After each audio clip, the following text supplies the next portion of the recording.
बिस्मिल्लाहिर्रहमानिर्रहीम। अस्सलाम वालेकुम। आप सुन रहे हैं हुदा लाइब्रेरी। आज मैं आपको ये बताने जा रही हूँ कि कनाडा के अंदर जो लोगों को बिज़नेस करवाते हैं, उन्होंने आजकल यूट्यूब के ऊपर एक वीडियो डाल रखी है कि अगर आप जो हैं वो घर से बैठ के काम करना चाहते हैं और अपने बॉस बनना चाहते हैं, तो वो औरतें जो हैं वो क्लीनिंग लेडी बन जाएं। यानी कि घरों में जाके सफाई करें, या शाम 5-6 बजे जब कोई ऑफिस या फैक्ट्री बंद हो जाती है तो वहाँ पे जाके आप सफाई करें।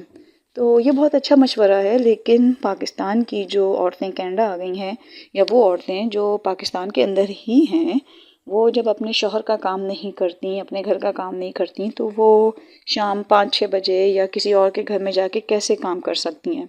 यहाँ पर कनाडा में जब दावत होती है, वो अपने घर में 15-20 लोगों की दावत करते हैं, तो किसी औरत को हायर करते हैं कि तुम 3 घंटे के लिए हमारे घर आ जाना, हम तुमको कैश पैसे देंगे, हम तुमको कैश 3 घंटे काम करने के $100 देंगे, लेकिन तुम्हें सारे घर की सफाई करनी है, सारे बर्तन धोने हैं, सारे वॉशरूम साफ़ करने हैं 3 घंटे में, और मेहमानों के आगे जितने भी खाना पीना रखना होगा। तो ये वो ख़वातीन हैं जो कि पाकिस्तान से ताल्लुक़ रखती हैं मोस्टली, जो कि गैर ममालिक से हैं, किसी दूसरी कंट्री से हैं, मैं किसी और कंट्री का नाम नहीं ले रही।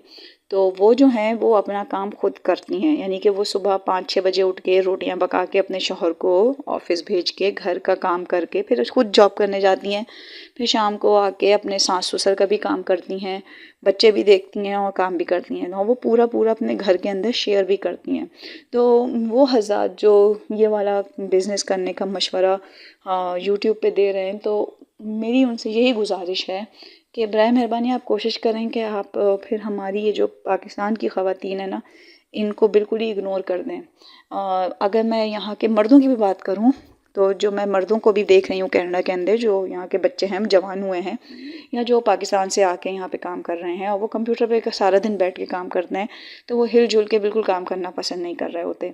तो जो बच्चे घर का माहौल देख रहे हैं, जो अपने माँ बाप को देख रहे हैं, यानी कि मैंने आई थिंक पिछली दफ़ा भी ये डिस्कस किया था कि हमारा जो औरतों का ग्रुप है उसके अंदर औरतें ये लिख लिख के डालती हैं कि मेरे ससुराल वाले पाकिस्तान से आ रहे हैं, तो मुझे उनके सामने घर का कोई काम नहीं करना, वॉशरूम नहीं धोना, तो प्लीज़ किसी औरत का मुझे नंबर दें। तो वो औरतें जो कि कैश पैसे लेके काम करना चाहेंगी और किसी गैर मुल्क से ताल्लुक़ रखती हैं, तो वो क्यों नहीं इस अपॉर्चुनिटी से फ़ायदा उठाएंगी कि वो किसी भी पाकिस्तानी औरत के घर जाएं, वहाँ पे वो टोटली 3-4 वॉशरूम है वो धोएं, जो कि काम अगर हम खुद करें तो 1 घंटे का है, लेकिन वो 3 घंटे उसको हल्के हल्के से रगड़ती रहेंगी, या उसकी दीवार पे कोई एक दाग होगा तो उसको करती रहेंगी। पहले उस दाग की तस्वीर खींचेंगी, फिर उस दाग को हल्के हल्के 3 घंटे तक रगड़ती रहेंगी, फिर वो उस तस्वीर को दिखाएंगी और वो आपसे कैश पैसे लेके चली जाएंगी। तो जो मैं यहाँ पे आजकल औरतों को देख रही हूँ, तो वो तो साफ जब अपनी बच्चियों की शादी करना चाह रही हैं, तो वो तो ये कहती हैं कि हमारी बेटी कोई काम नहीं करेगी। यानी कि वो अगर जैसे कहा जाता है ना कि अगर आप किसी से मोहब्बत करते हैं, या आप कहीं पे एम्प्लॉय होते हैं, कहीं काम करते हैं, तो आप अपने बॉस को खुश करने के लिए, उसको दिखाने के लिए और ज़्यादा काम करते हैं, तो वो उससे आपसे मुतासिर होता है। लेकिन आप जब अपने शौहर से या आप अपनी बीवी से शादी कर रहे हैं, उसको अपने घर में ला रहे हैं, या आप अपना किसी से जीवन साथी बनाने जा रहे हैं, तो आपने अपनी पहले से ये नियत कर रखी होती है कि हमें तो कोई काम करना ही नहीं है।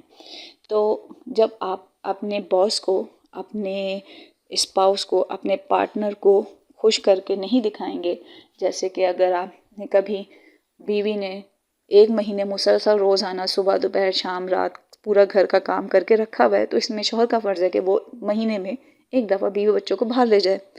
इसी तरीके से अगर शौहर जो है वो तमाम बाहर की ज़िम्मेदारियाँ उठा रहा है, सारे काम कर रहा है, उसको घर के अंदर रखा हुआ है, तो फिर बीवी का फ़र्ज़ है कि वो घर का सुकून शौहर को फराहम करे।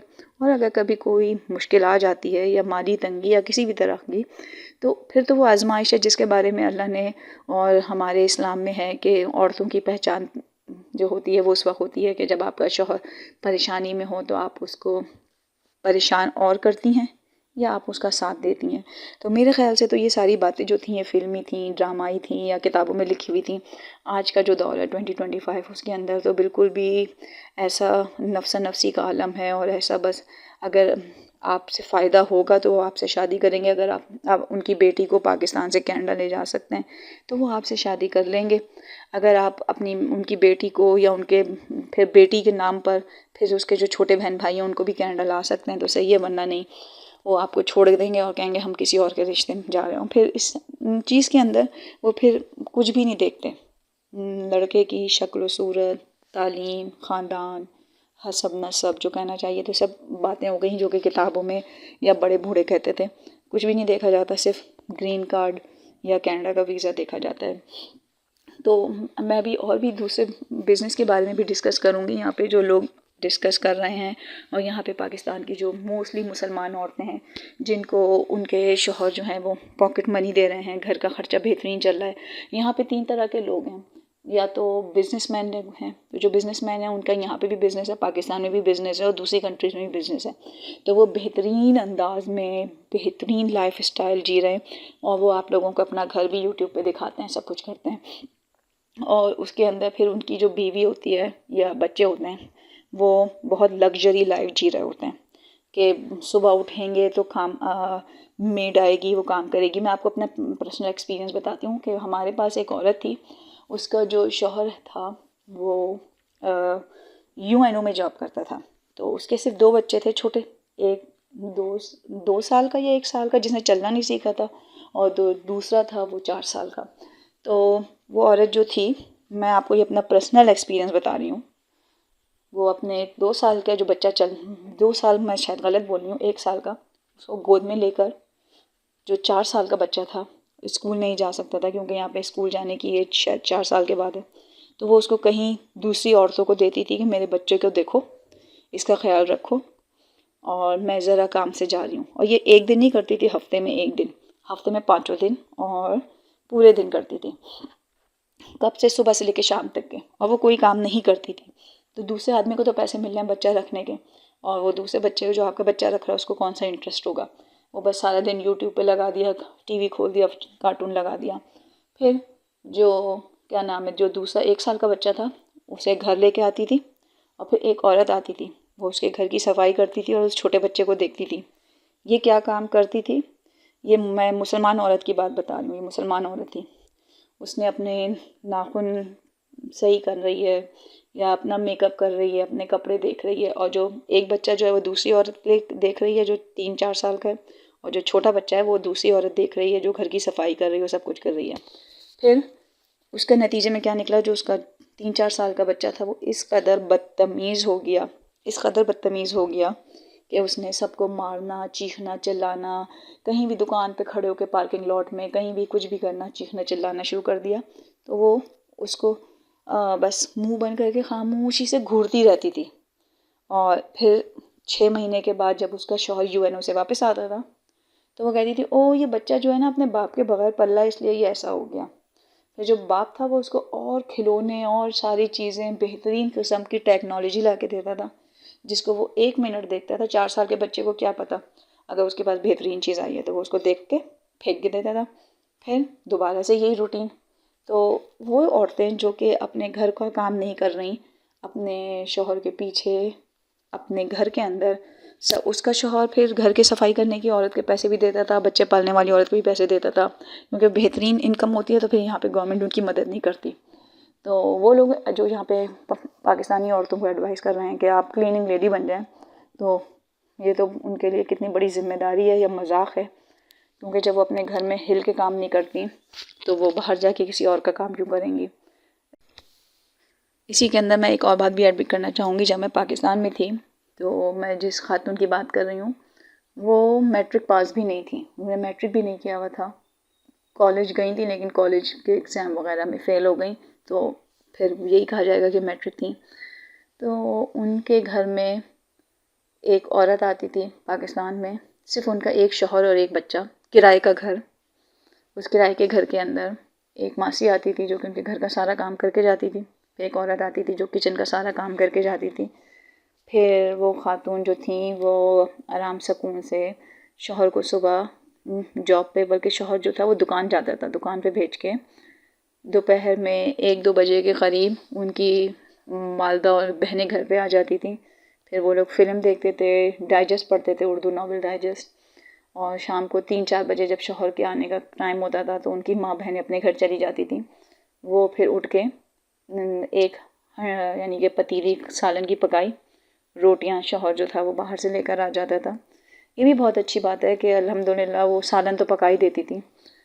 फिर जो पूरे दिन अगर 3 दिन 4 दिन मासी नहीं आई या पाकिस्तान में हड़ताल होती थी तो वो बर्तनों का ढेर जमा रहता था और कपड़े धोने के लिए अलग कोई और मासी आती थी।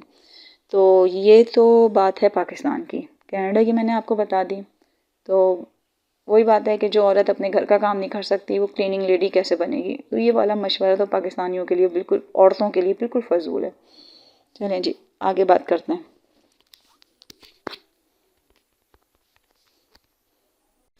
जी, जैसे कि मैं आप लोगों को बता रही थी कि यहाँ पे 3 लोगों की फैमिलीज़ हैं। एक तो वो फैमिली है जो कि बिजनेसमैन है, बिल्कुल उनकी हर चीज़ बहुत लग्जरी है। सेकंड जो है वो हस्बैंड और वाइफ जो हैं वो दोनों जॉब कर रहे हैं। और फिर जो है सारा घर का खाना जो है वो बाहर होता है। घर की सफाई जो है वो हफ्ते में 1 दफ़ा होती है या वो भी नहीं होती है। और अगर किराए का घर है तो वो तो बिल्कुल भी सफाई नहीं होती। किराए के घर को बिल्कुल सड़ा के रखा जाता है कि तुम, हमारा घर तो है ही नहीं। और तीसरी टाइप के लोग वो हैं जो कि बिल्कुल ऑफिस वाले, यानी कि सुबह बेचारे उनकी जॉब 9 to 5 है। दोनों मियाँ बीवी स्ट्रगल कर रहे होते हैं, दोनों मियाँ बीवी काम कर रहे होते हैं और हर तरह से पूरी कोशिश कर रहे होते हैं कि वो पैसे बचा लें। वैसे यहाँ पे जब लोगों को यहाँ पे लोगों को कर्ज़ लेने का बैंक से बहुत शौक़ है। तो वो अपने जो दिखावा होता है वो बैंक से कर्ज़ ले के सूद के साथ, अल्लाह और उसके रसूल का जो है कि सूद से बचो। तो यहाँ पे आप लोगों को मैं बताऊँ तकरीबन 70% इस वक्त सूद हुआ था कनाडा के अंदर। और अभी थोड़ा बहुत कम हो रहा है लेकिन 70% सूद था। मतलब कि अगर आपने बैंक से कर्ज़ लिया है $100, तो आप जब उनको $100 वापस करेंगे तो वो उसमें से $70 जो है वो सूद के ले लेंगे और $5-10 टैक्स काट लेंगे। बाकी से वो $25 रिसीव करेंगे। फिर आप दोबारा से उनको फिर $100 देंगे। तो इस तरह से आपको $100 चुकाने के चक्कर में तकरीबन उनको $500 से $600 देने पड़ेंगे। ये मैंने आपको एक मिसाल दी है। तो यहाँ पे जो मैंने आपको बताने का मकसद था कि एक टाइप के लोग वो भी हैं जो कि मैं आपको बताना भूल गई कि शौहर जो है वो कमा रहा है, बीवी बच्चे जॉब नहीं करते। बीवी बच्चे टोटली डिपेंड कर रहे हैं कि अब्बा आएंगे घर लाएंगे पैसे। तो उस बेचारे के ज़िंदगी में क्या हुआ है, वो बेचारा सुबह घर से निकलता है, शाम को घर में आता है, कौन क्या कर रहा है, बीवी बच्चे क्या कर रहे हैं, उसको कुछ पता नहीं चलता। बीवी सुबह कहाँ गई, क्या घूम के आई, क्या खाया, क्या पकाया, क्योंकि बीवी ने खाना तो पकाया नहीं होता, बस उसको कुछ मिल जाता है तो वो खा लेता है। ये भी मैं आपको अपनी आंखों देखा हाल बता रही हूँ। मैं आपको ऐसी कोई कहानी नहीं सुना रही जो कि मैं आपको जानना चाहिए कि अपनी तरफ से मन घड़त कहानियाँ बता रही हूँ। ये सारी जो सिचुएशन है मैं मेरी जॉब की नेचर की वजह से मैं देख चुकी हूँ, तो मैं आप लोगों को बता रही हूँ। तो उम्मीद है छोटी सी जो वीडियो है, पॉडकास्ट है, पसंद आएगी तो प्लीज़ लाइक करें, शेयर करें, सब्सक्राइब करें, घंटी का बटन दबाएं। मेरे चैनल का नाम है हुदा लाइब्रेरी। अल्लाह हाफ़िज़।